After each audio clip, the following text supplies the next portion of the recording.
이번 글은 에세이스트 수상작가 지정숙님의 책 당신을 환대하기 위하여 중 금단의 땅 8회차 이어집니다. 신랑이 시댁으로 다시 들어가잔다. 나는 그런 신랑이 이해되지 않았다. 이보다 더한 고통이 와도 그냥 버티고 살리라. 나는 이제 무서운 게 없다. 여기가 바닥인데 넘어지기밖에 더 할까. 산딸에 쫓겨난 내가 아닌가. 짐짝처럼 경운기에 실려 쫓겨나던 때가 엊그제다. 그날 나는 피눈물을 흘리며 마음을 졸였었다. 경운기가 심하게 덜컹대 애가 쏟아질 것 같아서. 그랬던 내가 죽지 않고 아기까지 낳았는데 무엇이 두려우리. 오직 낯선 할머니 한 분을 믿고 아기를 낳아야 했다. 친정어머니가 떠올라 얼마나 울었던가. 무섭고 두려워도 나는 친정어머니께 도움을 청하지 않았다. 시부모님이 버젓이 있고 시댁이 코미친데 설마 처대를 혼자 낳게 내버려 둘까 싶어서였다. 그 설마 때문에 나는 상고를 겪다 죽을 뻔했다. 사산하지 않은 걸 천만다행으로 여기며 서운함을 달랬던 나다. 차라리 시댁이 멀거나 시부모님이 계시지 않았다면 나는 그토록 서럽진 않았을 것이다. 시아버님의 험한 말과 무서운 눈빛이 생생하게 떠오른다. 우리 다시 들어가요. 여기에 있다가는 굶어 죽지 않으면 얼어 죽어요. 우리 애기도 있는디 나는 자신이 없어요. 어쩔 거요유. 신랑이 다시 나를 설득하고 나섰다. 이게 무슨 말인가. 남편이란 사람이, 아빠가 된 사람이 어떻게 그런 무책임한 말을 할 수가 있는가. 무능한 사람, 자기만 믿고 따르라더니. 며칠 동안 나는 입을 열지 않았다. 하지만 굶어 죽고 얼어 죽을 수 있다는 말이 귓가를 맴도는 건 어쩌지 못했다. 시간이 지날수록 그 말이 무서워지는 것이다.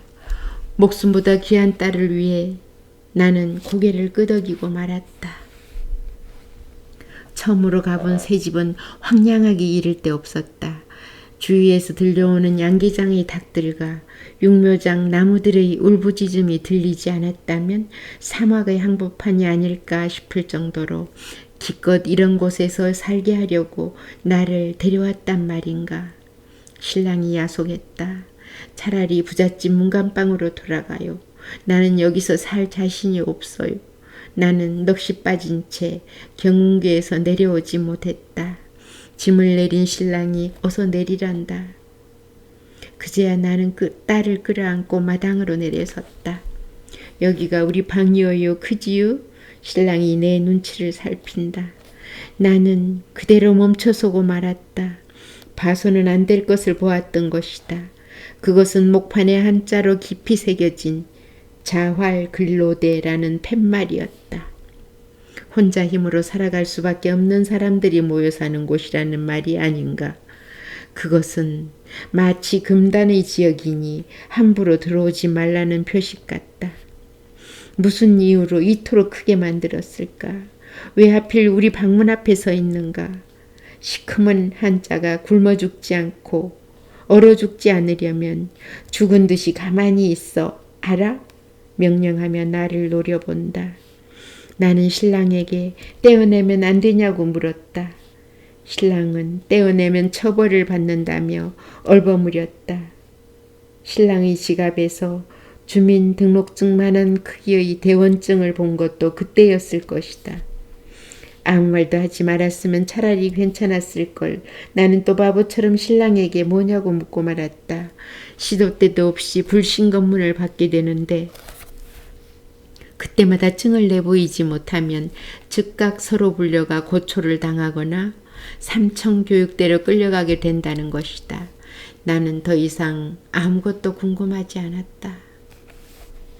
대지는 1000평이 훨씬 넘어 보였다.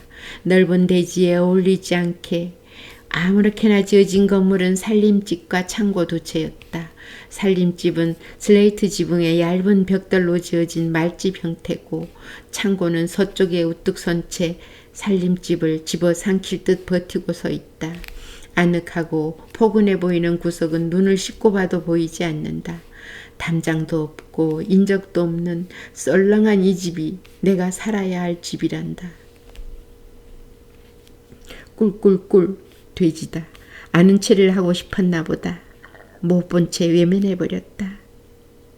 쓸데없이 높고 기다란 창고 북쪽 끄트머리엔 비밀의 공간처럼 문이 하나 달려있다. 신랑에게 물으니 목욕탕이란다. 목욕을 하려면 물을 길어다 해야 하는 욕조만 딸랑 있는.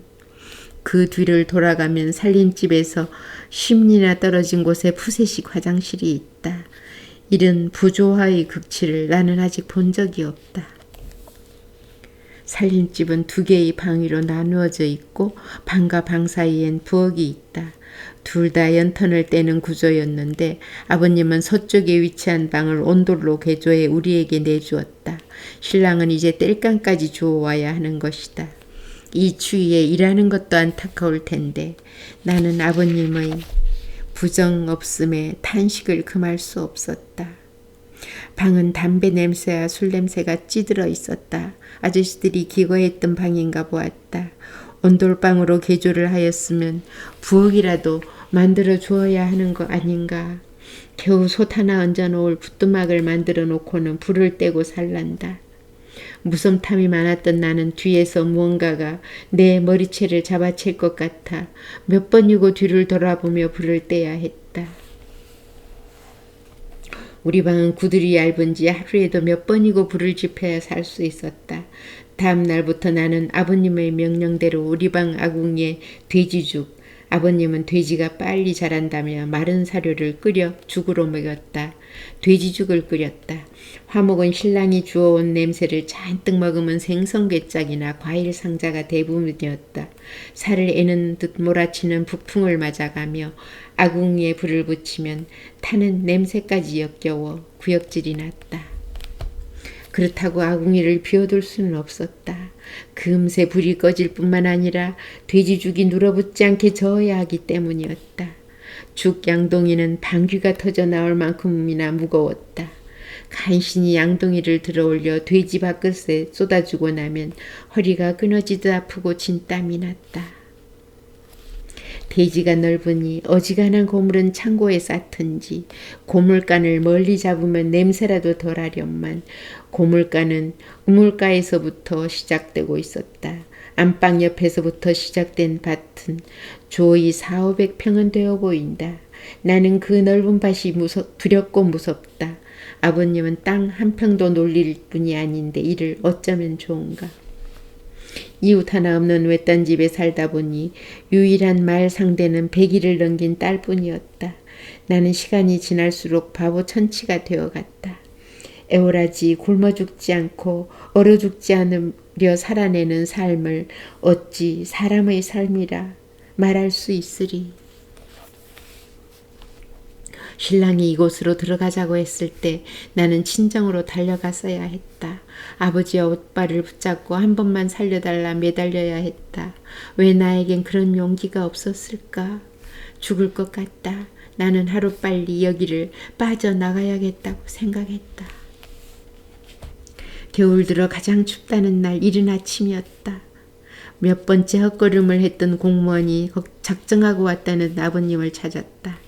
나는 그가 알아듣지 못하도록 작은 목소리로 아버님께 알렸다. 왠지 그가 나와 아버님의 관계를 모르고 있는 게 나을 것 같아서. 일단 방으로 들어오시오. 이 추위에 늙은이가 밖으로 나가야 되겠소? 아버님은 방문을 열고 공무원을 향해 명령하듯 말했다. 공무원은 어이없다는 듯 방으로 들어가며 아버님께 물었다. 참 뵙기 힘드네요. 바쁘신가 봐요. 그나저나 대원증이 있습니까? 증이 없으면 여기에 기거할 수 없습니다. 공무원은 조용하면서도 단호하게 말했다. 아버님께 대원증이 있을 리 없었다. 공무원의 말대로라면 시 부모님은 이 집을 떠나야 한다.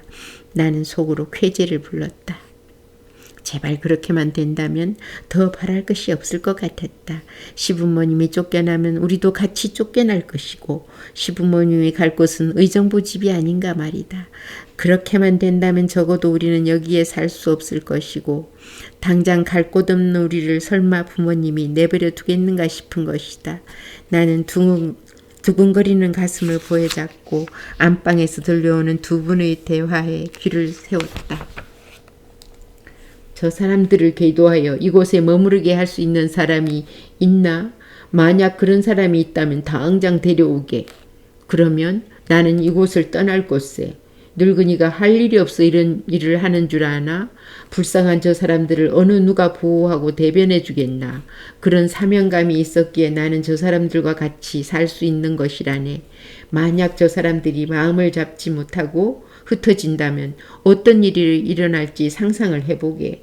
그 뒷감당할 자신이 있다면야 내 오늘이라도 여길 떠나지. 내 갈 곳이 없는 것도 아니니 가부간의 결정을 내려서 빨리 알려주시게. 알았으면 어서 가 공무원의 임무를 완수하길 바라네. 아버님의 말은 판사의 판결문 같았다. 공무원은 공손하게 잘 한다는 인사를 했다. 아버님은 큰일을 해냈다는 듯 헛기침을 하셨다. 나는 절망을 안겨주고 떠나는 공무원을 원망의 눈초리로 바라보았다. 아저씨들은 이 집으로 이사를 왔다가 다시 건너편 집으로 돌아들 갔단다. 남은 사람은 정씨라는 아저씨 한 사람뿐이었다. 정씨는 창고에 붙어있는 욕실을 방 삼아 살고 있다고 했다. 엄밀히 말하면 우리 방에서 정씨가 살아야 경우에 맞는다. 나는 괜히 정씨에게 미안했다. 건너편 집에서 새 집에 오려면 강을 빙 돌아야 한다. 강을 가로지를 수 있는 시멘트 보가 있기는 하지만 그 보는 물이 조금만 불어나면 물에 잠길 뿐만 아니라 수면 위로 나와 있다 해도 미끄럽고 위험했다. 당연히 아저씨들은 고물을 싣고 새 집을 오려면 많은 시간을 소비해야 했다. 새벽탕, 시내를 한 번씩 돌며 고물을 주워오는 일을 벌이마저 힘들게 된 그들이 새 집을 좋아할 리 없었다. 옛집에 살겠다고 버티는 그들을 천하의 아버님이라도 막을 수는 없었을 것이고 자의반 타의반 아버님은 새 집뿐 아니라 건너편의 집까지 점하며 장사를 할 수밖에 없었다. 아저씨들은 먼 길을 돌아가는 수고로움보다는 가까운 고물상을 찾아 물건을 팔았다.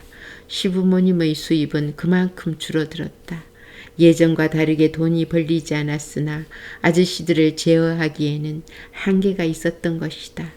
시부모님과 신랑 사이에 이면의 약속이 있었는지 모르지만 태풍이 몰아친다거나 천재지변이 일어나지 않는 이상 신랑은 경운기를 몰고 일을 나갔다. 나는 부지런한 신랑의 모습을 보며 작은 희망을 품게 되었다. 좋아요와 구독은 제게 힘이 되니 부탁드립니다.